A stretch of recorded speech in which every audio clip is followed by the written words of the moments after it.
What's up, everybody? Dan here from Headwaters Kayak, and I'm at OKC Paddlesports Expo. This is the Paddlesports Trade Coalition. This is vendor row. We got all sorts of new products, but there's one product in particular that I'm super excited to talk to you guys about. You guys have been seeing me tease this paddle for a while now, but this thing is game changing. And I know I've said that before, but for Aquabound, it really is. It's game changing in the fact that they're doing a foam core blade, but not just foam core. They do this reinforcement on the tip. They've got a rubber tip guard that's in the layup, and then they sew it with Kevlar all the way around. So they've done a bunch of testing, and what they do is they take a chisel and drop a weight on it repeatedly. And that Kevlar edge combined with the rubber and the sewed through tip is like 10 times stronger than just your standard foam core paddle. So they're really onto something unique. I paddled it with it all summer long. I put it in a ton of people's hands. And let me tell you, it's like next level. So light, so buoyant. They really hit it out of the park. Don't take my word for it. As always, find a dealer, try it out, see what you think for yourself, but I'm definitely a fan. You're gonna see the new Tetra with the Versalock ferrule as well as the Posilock ferrule. So you're gonna have a couple options. And then my favorite is the ergonomic bent shaft. Really puts your wrist at a neutral angle. The other thing I noticed is new tangos with the lamb lock feature. This is gonna be like 20 or 25 bucks more, but it's gonna reinforce that whole tip, giving you just a lot more longevity. So you pay 20 bucks more up front, but it's gonna last you a lifetime. All right, see what else we can find. We've talked about this suit before, but I'm gonna show it again because I think it's so cool. It's the new Loki suit from Level 6, and it is a flexible neoprene neck as opposed to latex gaskets. So for folks with latex allergies, or if you're just looking for something a little bit more comfortable, this is gonna be a great option. They also changed the cut on the Loki, made it a little bit wider, a little more roomy. Big fan of that suit, especially at that price point. They've got an incredible line of paddle tops, dry tops, splash jackets. If you haven't checked out Level 6 in a while, it's worth having a look. They've really done a lot of cool stuff. This is my personal favorite piece of gear. This is the Jericho hoodie. You guys probably have seen me wear this in quite a few videos. This is something I wear out, I wear on the water, I just wear it all the time. And then if I'm talking favorites, I gotta give it up for the Full Monty shorts. These are awesome. These are like your favorite swim trunks with the neoprene liner. They make the short versions like this here, or they make the long versions. I like the long ones because that's where my knees hit in the boat. And it just gives me a nice padded connection. I don't chafe quite as much with those.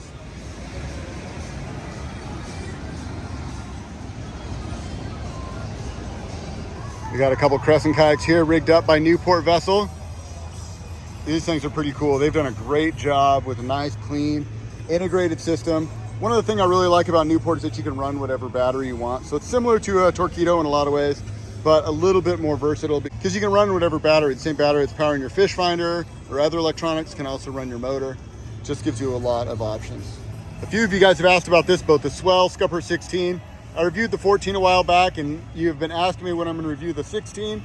Hopefully soon here, but it's a very cool boat to see in person. Look at that. What a rocket ship. They took a lot of the same DNA from the 14 and the 12 and basically made a long, fast sit on top with a really low slung sleeve. It's got the Venturi scuppers on there to keep the water mostly out. It is a long, fast kayak, so you can expect to get a little water in there. But sharp entry, long water line, this thing's gonna haul the bills. Tons of storage in the front. One thing I really appreciate is the quality and craftsmanship of all the little pieces and parts on this boat. They did a really nice job. So I only got to go for a short paddle in it today on flat water. This boat definitely needs a longer review. Maybe if enough of us bugs swell, they'll send one out for me to review. And then they also have the 12 and 14 out here. I just realized we've never done a video on the Swell Scupper 12. Let's just do a quick walkthrough on this one. They put a lot of volume up in the bow. Different style front hatch. It's got this rectangle hatch here. Opens up to the inside. Kind of nice. It also gives you like a little splash guard to keep the waves off. The cockpit, just like all the Swell kayaks, is low slung. That's gonna make it nice and stable. Like, people think that narrow kayaks are unstable, and that's not necessarily true. If you get the butt low enough, they're actually quite stable. It can be wetter ride, but that's why they use the Venturi style scuppers. So these scuppers allow water to exit the boat, but don't allow water to come up in through the bottom. There's a little ball valve in there that keeps it nice and dry. It's got the bars here, so when you wanted to re-enter the kayak from the water, you can just grab a hold of those and pull yourself in. Behind the seat, you see it's got the little diamond style tank well, so if you wanted to add a crate back there, you definitely could. Or if you wanted to run a dive tank, which a lot of people are using this scupper for, you could do that. It's got a couple more storage compartments, access holes there in the back. Anyway, it's a cool little boat. Look forward to checking one out on the water. Hopefully I get to do a more in-depth review for you guys at some point.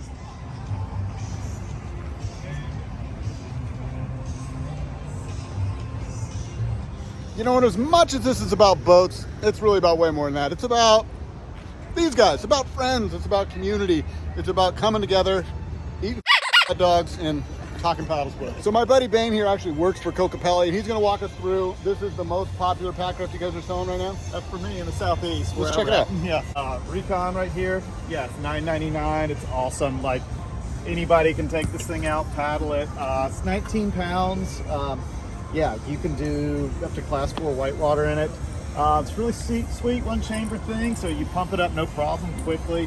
One of my favorite things, so it's all PVC, but it's like 1,000 linear PVC on the bottom, so you can scrape this over anything. Got drain holes on it, it's self-bailing. So a little burlier than the most of them that I've seen. This is actually more like a light raft material. Yeah, this, absolutely. So most pack rafts are TPU, which we do as well, but like this one, we do the PVC options also. And you got like the rodeo over here, which is kind of the big rocker, take on anything. Like this is the one I'm paddling a whole lot. Yeah, bunch of sweet stuff. So what's the deal with this? Just a better price point for an entry-level paddler then? Absolutely. Anybody can grab this and go. This is a perfect one for like, hey, maybe I'm not backpacking it in somewhere, but like I just want to put it in the back of my Camry and go somewhere with it. Right? Or like how I roll with my camper all the time, having something I can pump up and just go hit the water in. Absolutely. With this one, you know, the TPU can pack down small to get lighter weights. You're 12.5 pounds on this. Yeah, so you can get it smaller. You can pack it in somewhere. You can run awesome stuff with this. You can take your adventure with you. You know, you hike it in, do all sorts of neat stuff. And this actually has thigh straps too, and I'm sure these are universal. You can put them on any of the boats, really. On the whitewater models, there's D-rings in the strategic spots for having the thigh straps on it, because that's where you get all your control on the whitewater stuff. Some of the flat water options don't necessarily have that, but you don't really need that. Right. Yeah, I actually just ran we're in Oklahoma here at the whitewater course, and I just ran the whitewater course with one of these with the thigh straps and was just blown away. You're like in a one-man raft. It's so ridiculously fun. Even for somebody like me who's a boater, to get in something like this, it definitely put a smile on my face. So cool, man. Thanks for taking a few minutes to talk to me about it. Morning. It's our last day here in Oklahoma City, and there's one boat I haven't showed you guys yet. Well, there's lots of boats I haven't showed you, but one in particular that I'm really excited about because it was always a great boat for us, and now they've revamped it. It's the Slayer 10 Light. So basically the old Slayer 10 got a facelift. I'm gonna walk you guys through it now. I walked by and immediately this boat just jumped out at me because the Slayer 10 always killed it when we had the kayak store. So let's just go through it, bow to stern, check out the features. Up front we have this track that has a basically rubber grip, bike grip on it. But the cool thing about this, if you wanted to cut this off and have a nice section of track, that's also your front handle. So that's kind of a cool thing. Twist lock hatches here. Nice handle, nice stout hatch. Storage hatch, and then inside there, access into the hull. One thing that's worth pointing out is it also has a transducer scupper on it. So that's something that they've been wanting on the Slayer 10 forever, and they finally got around to doing it. They've got the mount here for their dashboard deal. So if you wanted to add more accessories, they have an accessory mount for that. The drive, same drive, but with all the upgrades that we've seen, like the better pedals, those have been on there for a few years. The prop stop, the weed guard, they've really dialed this drive in over the years. High seat, room underneath your seat for storage. So it really is a modern style fishing kayak. The steering system's never been smoother. Just all the things that they've learned in the evolutions of this boat. It's not like they're coming out with a new pedal drive. They've dialed this thing in so much over the years, and this is the newest, best iteration of it. Big scuppers in the tank well, as well as 4 in the cockpit there, so quick draining. It's got the big clips here, so for clipping on black packs or crates, you've got these nice big solid clips. And then paddle storage here in the tank well, so if you wanted to store your paddles out the back of the boat, the paddles just kind of hang out the back. Again, power pull plate, which is easy to motorize, so if you wanted to add a motor to this boat, easy to do. You've got access in here. You get your hand in there to rig stuff, and then your power port for easy watertight wiring. And then we're right next to Yak Power here, and that's definitely the setup I would do. If I was gonna do a motor, and I was gonna do a fish finder, and I was gonna do some lights, it is really quite impressive. The idea with this boat is a throw and go, easy to put on top of your car fishing kayak that you can break down, take your accessories off, and have a 68-pound fitted hull weight that you can put on top of your car. 10 foot by 34.5 inches wide, so plenty of stability. Volume that goes way up into the bow, super maneuverable, and still capable of, you know, challenging choppy water. So can't wait to get this thing on the water, give it a more in-depth review, but today I just wanted to give you the first looks at it, and shout out and props to Native Watercraft for always innovating and always making their stuff better. All right, more to come from Oklahoma, so stay tuned. If you're not already subscribed, I'm going to be walking through a bunch of boats over the next few weeks. Until next time, this is Dan wishing you happy paddling. We'll see you on the next one.